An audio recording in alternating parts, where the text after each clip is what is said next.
Tencent stock has been struggling the past few months and taken another dive over the past week off the back of various pieces of news that we've covered already and that seemingly pose a threat to their business. Now, I've taken the opportunity to actually open a position in Tencent, both for my own portfolio and actually purchased it for a close family member whose money I currently manage. So you can probably tell I am very convinced about the risk reward that the current stock price presents. And although Tencent is available through the Hong Kong exchange and the over-the-counter markets for the US, we're going to be referring back to the US ADR shares just to keep things simple and in constant currency. And for reference, I see no issues with buying the US listed shares anyway, for reasons I have covered in previous videos. But the Hong Kong exchange does offer some very small sense of security to some people, with it being non-US controlled. And so the catalyst for me buying Tencent is obviously going to be the recent sell-off. We're now at a PE of under 20 times, 19.8 times. We'll get into what that means in a moment. But if we look at how far the stock has gone down, we're down 40 to 42% from its high, and then we're around 20% down just in the past 10 days based off of the news that has come out very recently. And so to analyse this, let's first look at a 3-point summary of what's happened and why Tencent is down at the moment. We'll also look at what effects these factors have on their business. So first of all, China announced a 6-month rectification plan for big tech companies and internet companies, but this included turning education businesses into non-profit organisations. Now, of course, education businesses were big spenders on Tencent's ad platform, making up a fair chunk of the revenue on an annual basis. So that will have some adverse effects if the ad spending starts to reduce. Now, next was Tencent's link blocking strategy. That was called into question as one of the anti-competitive behaviours that regulators will be targeting. Now, of course, this has a negative effect on Tencent because it was an effective strategy that they used to get exclusive partnerships and investments into small and growing businesses in China. Is not necessarily something I see maybe affecting revenue at the moment, and it's really hard to quantify, but it's definitely something that would have an adverse effect on the business's future growth and future investments. And then third was Tencent's gaming business. This was probably the most important factor. This came under fire very recently, with the government probably going to consider restricting the amount of time, playing time that minors can have on a daily basis and making it a formality. Now, Tencent have actually been quite proactive in this, and they've set out curfews on how much time minors can play and how late they can play their games. But the long and short of it is restrictions on playing time could write off some revenue generated from minors. Not all of it, but definitely some of it from minors who are playing Tencent's online games. And so now if we run through these factors one by one, firstly, Tencent will most likely lose ad revenue from the education companies that we spoke about turning into non-profit organisations. These companies, they've driven the growth of the ad segment over recent years. And here in that annual report, we see them noted as one of the industries that's really fueled growth in that segment of Tencent's business. So even Tencent recognising that they're an important player. So how much revenue will they lose? In numbers, I guess we could say if we've got 12 billion of annual revenue for online advertising, if the education businesses are that important that they make up around 10% of that number and they decide to halve their ad spend, so we get 50% drop off, then we've lost around 600 million in annual revenue. And even if we write all of that ad revenue off, then it's around 1.2 billion US dollars. So a chunky amount, but nothing to make you jump out of your skin at the moment. Okay, now link blocking. That's, of course, something that will affect Tencent's appeal to small businesses like we covered, when taking investments and committing to solely partner with Tencent. But realistically, it's not something that we can quantify at this point, and it's relatively unknown. So I'm not going to waste time on it. I just want to say we do need to be conscious, that it could adversely affect Tencent's long-term growth over time, especially on its WeChat platform, which by all means is very established, already, but it's something that we need to consider, but we can't really quantify it at this point. And now lastly is the impact of the new rules on how much time kids can spend on Tencent's gaming platform. Now I do want to look at realistically what sort of loss, if we can quantify this loss from the gaming restrictions, what sort of loss of revenue can we see? And their online gaming revenue was around 24 billion US dollars for 2020 and was growing at a close to 30% clip Let's assume, say, 20% of that revenue was from miners. Right, 20% is just a ballpark. Could be a little bit more. Could be, a lot less.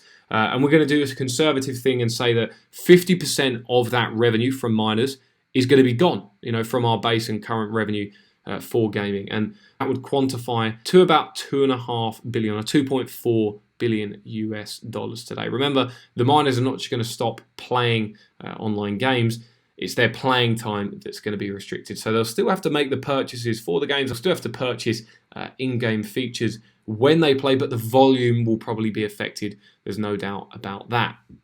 And so with all those current factors affecting the operating business considered, and if we roughly quantify them, we get an estimated damage of around 3 billion to 3.6 billion to the current revenue stream. And that could potentially be destroyed, we're saying. Now, we haven't been able to accurately quantify how much of these elements could affect margins because they don't provide that sort of information to investors. But if we just focus on the revenue, 3.6 billion at a maximum is a lot of money, and it's not ideal whatsoever. But it is only roughly 4.8% of the 2020 revenues that they produce. So in contrast to the market dumping around 25% of Tencent stock since the first bit of negative news has arisen, on the face of it, it seems like a bit of an overreaction, especially considering none of this revenue is actually guaranteed to be lost at this stage. This is just all theoretical at this stage. We're saying what could be the damage, in a worst case scenario, what revenue could be at risk. And so if we take all of those factors into our valuation model that we've done on Tencent previously, this was the first and initial valuation that I did on Tencent, growing them at around 15%. I thought this was conservative, by the way, growing them at 15% for the next 5 years. Margins pretty much stay the same, and then we have a terminal value multiple, which is a PE multiple of around 25 times, essentially saying that Tencent will make $1 trillion in market cap by 2025. I think we could all agree that's a pretty reasonable estimate. Now, even on a discount rate of 15%, which is my hurdle rate of return, we had a fair price for the stock today of close to $90 per share. Now, with the current price being $59 per share, that's currently a 34% margin of safety. But I want to take into account all of what we've covered in this video, all of the potential for revenue to be lost both today and in the future. And I've come up with this bearish valuation model, or slightly more bearish. So we drop the growth rate down to 10% in 2022 through to 2025. Margins stay the same, but I'll even show you with a margin suppression, it's still a fairly valued stock. But just run with this, for now. We've dropped the terminal value or PE multiple down to 20 times, which is where it is now. So we're saying that the bearishness continues. We don't see any expansion in our market multiple. Even with all of that, we still get a fair value for the stock today of $71 per share based off the operating businesses value and the equity portfolio of 250 billion we're estimating at the moment. That's with a margin of safety on what it's currently worth. Now, altogether, even in this bearish case scenario, we still get a margin of safety for the stock today of 17%. That's really, really appealing, really not bad, especially when we consider this is a bit of a disaster scenario for Tencent. I'd be very surprised if they only manage to grow at a 10% rate for the next sort of 4 to 5 years. Of course, the important thing, the reason why we're able to get such a good return on our capital here is because the price that we're buying in at close to a 5% free cash flow yield, and that will be growing over the course of the 5 years. So we're going to end on around 8.5% to 7.1% on the bearish case scenario free cash flow return on our money. Now, just to demonstrate the real upside potential that Tencent does have, I've got this better case scenario where we say they're still able to grow at a fairly fast pace, lower than what they've done over the past 3 to 4 years. So we're not going, wayward here. 20% growth rate for the next 5 years. Margins stay the same. We increase the PE multiple to 25 times because we say that the bearishness around China has faded away, and 25 times is around the standard market multiple for a tech company. Now, based off of those assumptions, we would have a fair value for the stock today of $99 per share, and with the current price of $59 per share, that's currently a margin of safety of around 40%. If we indicate what the IRR might be off that, it's around a 30% annual rate of return, or 30% IRR based off of the free cash flow stream that we're going to get over the period, and then also the terminal value that anyone would pay for that business on judgment day. That's around 1.2 trillion. So if we look at this here, the estimated IRR for this 5-year investment is close to 30%. Now, you have to take an estimated IRR with a pinch of salt sometimes, but an estimated IRR of 30% based off of, not too punchy assumptions, just because really the stock has got that cheap, that's very compelling to me. And I think, in summary, every single one of these valuations here, as you can see, meets my hurdle rate of 15%. The base case conservative estimates, the bearish case does, and the better case scenario does as well. So for me, the risk reward has become too attractive not to take action. And lastly, I just want to touch on how I'm planning to build this position up in Tencent, because I do want to make it a significant position at the current price, as long as it doesn't surge. So I'm going to start with a single-digit percentage of my portfolio, what I've been buying, for my own portfolio, with an aim to make it close to a 10% or around a 10% position over the coming months and rest of the year. So it's going to be a high conviction bet, given that the stock price doesn't surge.